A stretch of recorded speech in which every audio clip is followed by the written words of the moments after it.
Pablo Escobar's final 24 hours.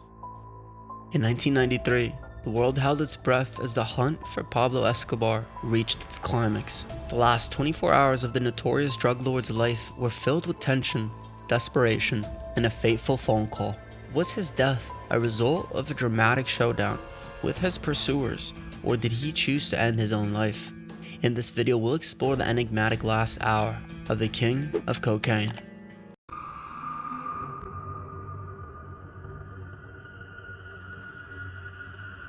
In the year 1993, the world was captivated by the manhunt for Pablo Escobar, the notorious drug lord who had evaded capture by the United States, rival cartels, and the Colombian authorities for years.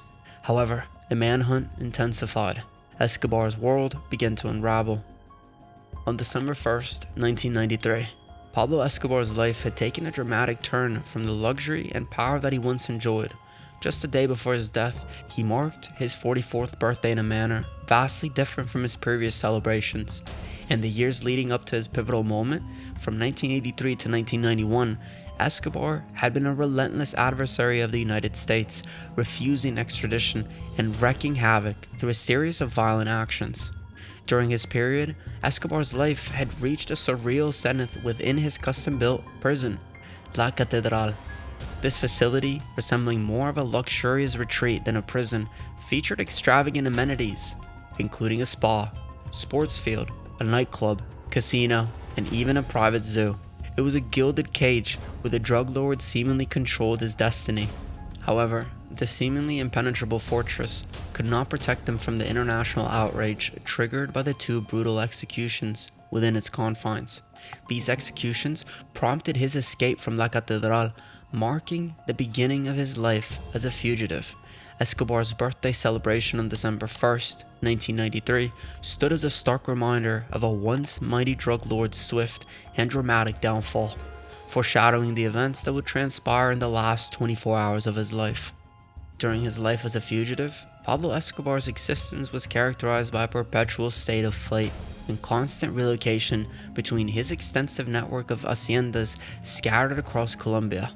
These haciendas at one point had served as luxurious retreats for Escobar and his family when he was in control of La Catedral, his opulent private prison. However, after his dramatic escape from La Catedral in 1992, Escobar's life took a dark turn.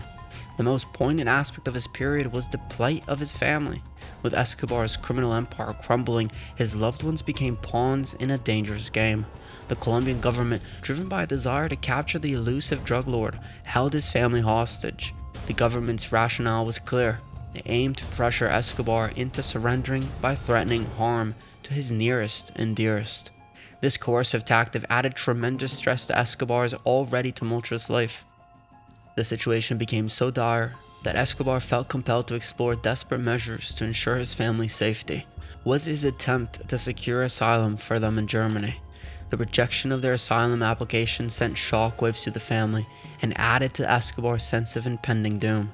With his family's well-being hanging in the balance, Escobar's life as a fugitive became a relentless struggle for survival, constantly on the move and perpetually pursued by both the government and rival cartels.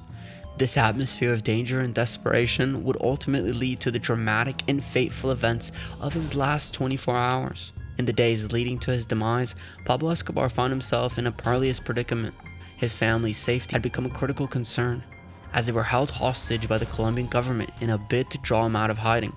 Desperate to reach out to them, Escobar made a phone call that would prove to be incriminating.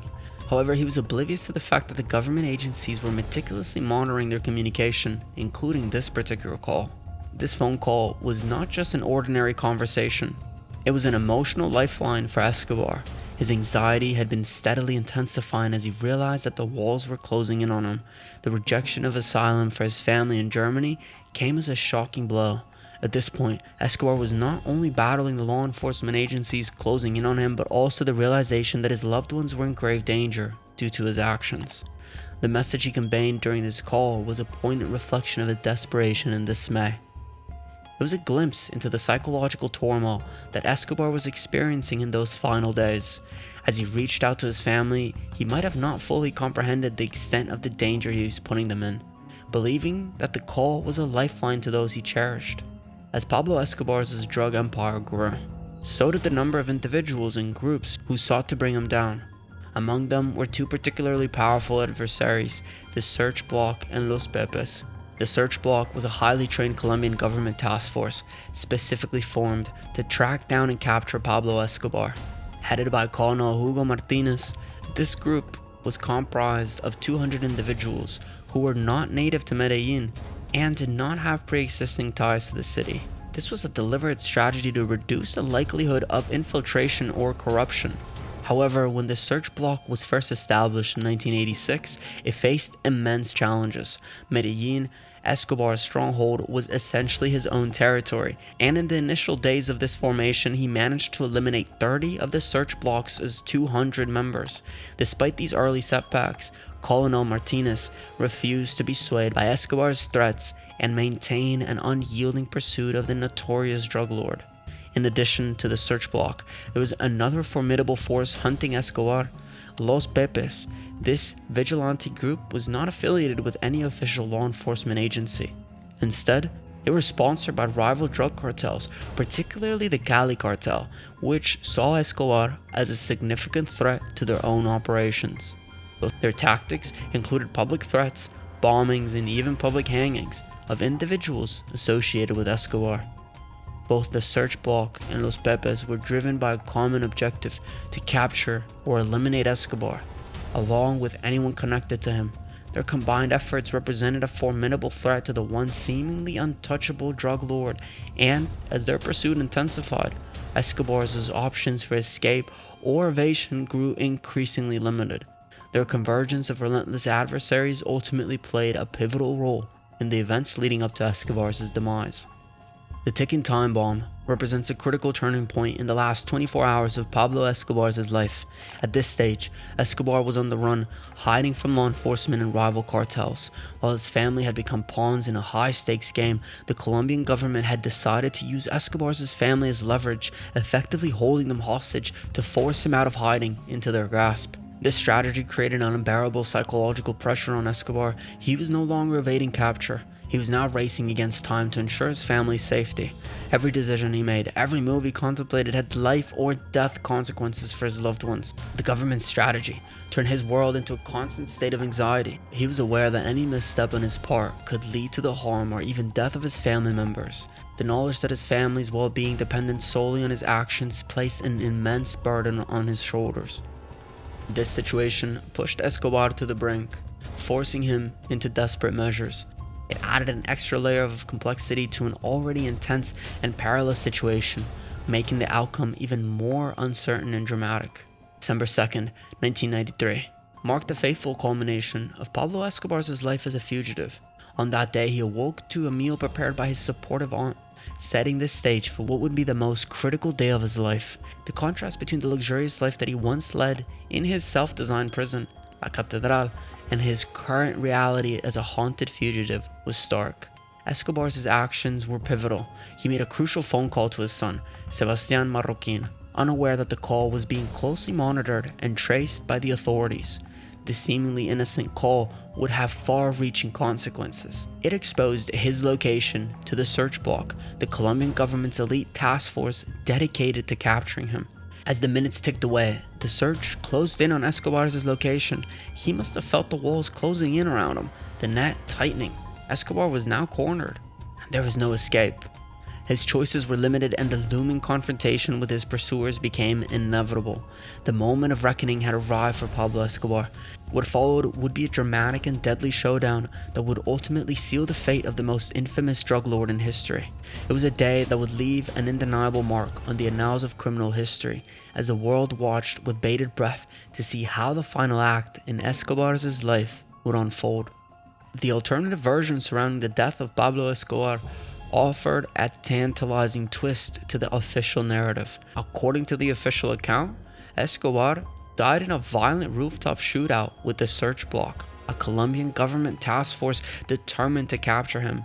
However, Escobar's own family members, notably his brothers, have challenged this narrative. They contend that Escobar's death may have been a calculated suicide rather than a result of the firefight. One compelling piece of evidence in favor of the suicide theory is the location of the fatal gunshot wound.